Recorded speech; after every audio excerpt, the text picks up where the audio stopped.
Sí, la verdad. Bueno, primero habría que decir que en España es un microcosmos complicado para el relato breve, extraño, porque normalmente yo creo que en el resto del mundo no se considera, no sé, cosas que se dicen aquí del hermano pequeño de la novela o estas cosas que preguntan a veces a los cuentistas, ¿vas a saltar a la novela? Bueno, desastres. Yo me siento... Mi primer libro fue un libro de cuentos. En el camino he escrito, nunca he dejado de escribir cuentos, pero bueno, no había hecho ningún otro libro de cuentos. Para mí, un libro de cuentos no es una colección de muchos relatos cortos juntos. De hecho, tengo suficientes relatos inéditos que darían para juntarlos y dar el lomo de un libro, pero creo que se trata de otra cosa, ¿no? De buscar otra atmósfera. En la novela es verdad que te parte un rayo, digamos, de una idea, es como un flechazo con el que te vas a vivir y a convivir durante años. O sea, te enamoras. Para mí es como todo el arco casi del matrimonio de larga duración. Incluso hay un momento que requiere mucho trabajo, muchísima artesanía, voluntad. Es verdad que también puedes sacar una novela adelante con voluntad, incluso con oficio. El cuento no. Para mí el cuento es otra cosa, tiene un rayo poético que no ha de darse solo en un cuento, ese rayo que te parte en la novela. Es que si hay 6, son 6 rayos. Por eso yo a veces digo, las obras completas de un novelista siempre son una estantería y de los cuentistas es un lomo así. Y lo siento como una especie de hueso puro, de literatura muy depurada en los buenos cuentistas, ¿no? Donde todo es proteico e imprescindible. Es un género que yo respeto mucho, igual que la poesía, que no soy capaz de escribir, pero también me parece como palabras mayores, ¿no? Entonces, para mí volver era un reto grande, también porque mi primer libro de cuentos me parece buenísimo. La verdad creo que durante un tiempo no me atreví a escribir porque decía, nunca voy a poder tener Los borrachos de mi vida, que creo que se reeditará pronto.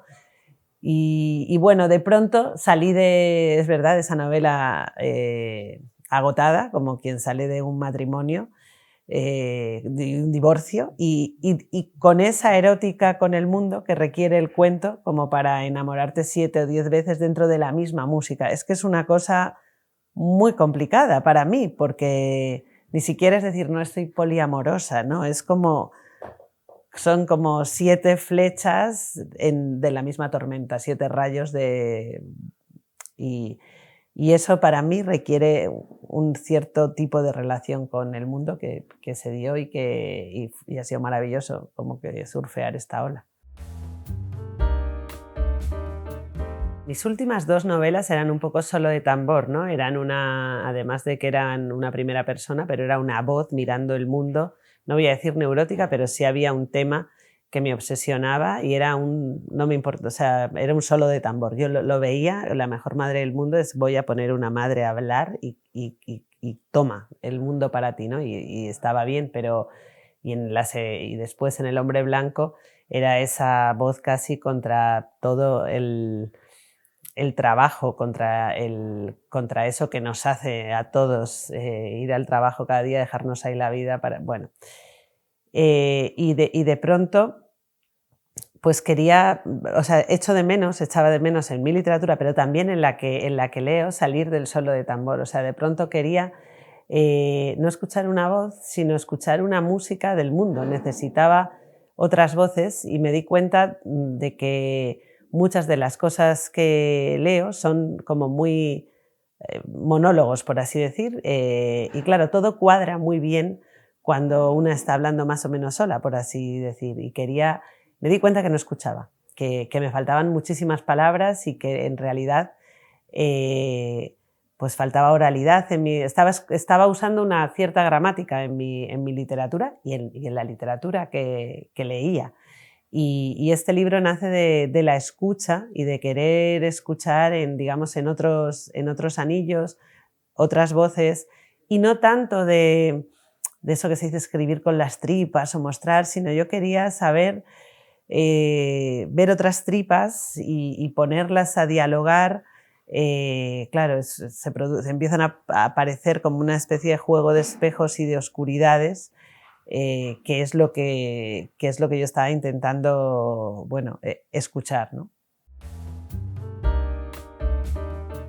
Me interesaba mucho qué le pasa a la palabra con el cuerpo, ¿no? Porque al final creo que estamos muy invadidos por esa palabra racional que piensa y que ordena el mundo de una determinada manera, pero cuando le pones, me interesaba una palabra encarnada que cuando le pones un cuerpo no es lo mismo cómo habla un adolescente vigoréxico y con un malestar y un deseo de muerte que lo atraviesa, o un octogenario judío homosexual que se le ha roto la lavadora.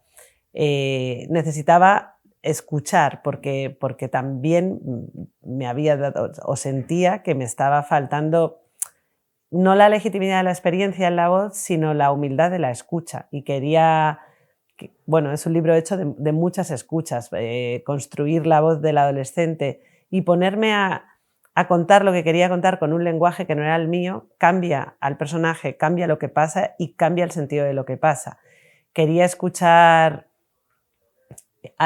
cómo se expresa y cómo habla la empleada de hogar que está trabajando con la señora en el primer cuento, y también quería salir, en el caso de esas voces, de cualquier relato victimista de cada una de las voces. O sea, quería ver las aristas que hay en todas las relaciones de dependencia, que me parece que articulan la vida de todas y de todos.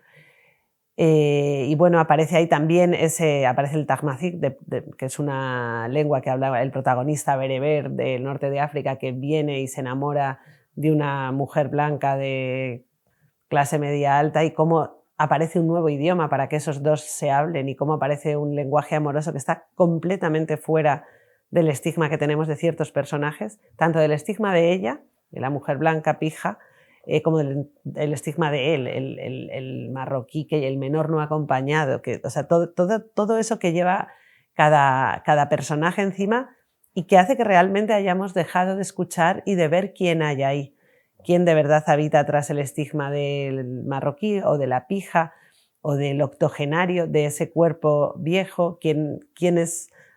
No he parado de leer de adolescentes sin escuchar a ninguno. Es como una especie de que nos hubiéramos quedado sordos, ¿no? Entonces, con bastante torpeza, porque tampoco quería impostar esas voces o escribir desde una primera persona para la que me faltaba legitimidad en todos los casos, y reflejando siempre y tratando de también saber cuál era mi lugar de autora blanca europea, pues me interesaba ver como esa escucha más horizontal y más confusa y más desordenada también del mundo, ¿no? Pero ha habido un momento en que quizás el pensamiento de autoridad, por así decir, o la legitimidad del conocimiento y que de algunos siglos de literatura se le ha movido un poco el cimiento con la legitimidad de la experiencia y de cuerpos que pueden encarnar esa experiencia, y de voces que en la literatura del yo se han atrevido a hacer eso. Me parece maravilloso. Y yo he escrito desde ahí en alguna ocasión, pero es verdad que echaba de menos como autora, y también es verdad que lo he echado de menos como lectora, la pura legitimidad del lenguaje, cuando el lenguaje logra bastarse a sí mismo, cuando bueno, pues como igual que pensaba el pintor, pues necesita pigmento, y esa erótica de la palabra y de la palabra ajena también, y de la que sale del cuerpo y la que no podía yo habitar, y me ha interesado muchísimo en este viaje. Y bueno, titubeante, no sé si lo habré conseguido, pero ese reto, me apetecía encararlo, y también me apetece mucho leerlo. Efectivamente, la duda creo que tiene mala prensa, y cada cual intentamos quizás construirnos como una identidad sólida, una comunidad, aunque sea pequeña, pero pero sin agujeros, digamos, sin fisuras, convencidos un poco de lo que defendemos y de nuestros ideales y de cómo deberían ordenarse quizás las cosas dentro de este desorden que habitamos. Y yo quería abrir un poco aquí porque en ese camino, que está bien, creo que se pierde realidad y se pierde aceptar que, bueno, que todos convivimos con altas dosis de malestar, quizás de hipocresía, que decir, todos nos tenemos que levantar y ver el periódico que nos estamos encontrando hoy.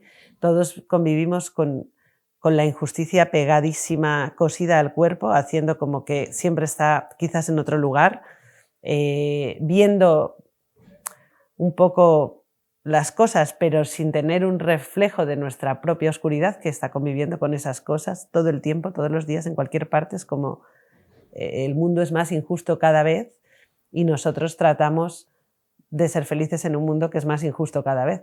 Y eso requiere un equilibrio de la identidad que es un poco perverso. Y este libro es un espejo de esa perversión. O yo he intentado reflejarla. Y pudiera parecer, claro, yo pensaba, ¿qué va a pasar? Supongo que habrá lectores que se queden en wow, la perversión y ya está. Pero en esos esfuerzos de lidiar con lo que está mal, ¿no? Y de pronto en esa escucha de salir quizás del nicho donde está cada uno, creo que también hay una posibilidad de música, es una música melancólica, pero que nos permite escuchar lo que es distinto, o al menos asomarnos con un montón de dudas, efectivamente, a todo lo que no sabemos, ¿no? Pues yo, de pronto, si escribí como madre pensando que tenía al menos la legitimidad del tránsito o de haber encarnado algunas de las cosas que contaba, aquí no. Es como, ¿qué hacemos con todo eso que no encarnamos, que no sabemos, que nos es ajeno? Bueno, pues todo eso quería sacarlo a bailar. Es posible que haga un ensayito corto de un tema que me de un flechazo melancólico, por así decir, dentro de esta gramática. Y después voy a escribir una novela, o sea, voy a lanzarme a bueno, algo que me tiene como muy encantada. Y también tengo, o sea, en realidad sé mi próxima novela y sé cuál va a ser mi próximo libro de cuentos, o sea que estoy en un momento de, por favor, ¿podrían dejarme escribir? Que es otra de las cosas más absolutamente complicadas. Pero bueno, hay veces que se tiene que dar todo, ¿no? Hay veces que una está seca y ahora me siento como con amores varios. Bueno, pues un ensayito de varias autoras, que es Amor Amigas, en Con tinta me tienes, maravilloso. O sea, diría que es un libro perfecto. Se recomiendan pocas veces estos libros de varios autores, ahora estoy yo con las voces, y es efectivamente un tema, la amistad, sobre la que he agradecido muchísimo esas tan distintas voces, una joya. Novela, una novedad, Pipas, de Esther López Calderón, amiga, y un descubrimiento, un debut literario maravilloso. Sobre la melancolía también y sobre, bueno, qué le pasa a esa generación de la que más o menos yo formo parte, ¿no? De los que fuimos adolescentes en los 90. Muy interesante. Quiero recomendar también un libro, Polilla, de Alba Muñoz, que yo no sé si se ha hablado lo suficientemente de él, quizás sí, tengo la impresión de que no. O sea, hay libros que a veces uno dice, guau, guau, guau, y claro, hay tantos libros. Entonces, si alguien se lo perdió en esta muchedumbre a veces de la maquinaria editorial que va tan rápido, retrocedería un poco para recuperar esa novedad, porque es un libro que tendrá un año o menos, pero le echaría un vistazo. Y no es un descubrimiento, seguro que todo el mundo, o sea, recomendar libros que creo que todo el mundo sabe, pero El celo, la verdad, de Sabina Urraca, Ha sido un viaje literario rumboso y me lo he pasado muy bien y bueno, creo que es una espléndida novela, ¿no? Entonces, estos diría que son mis 4 de octubre.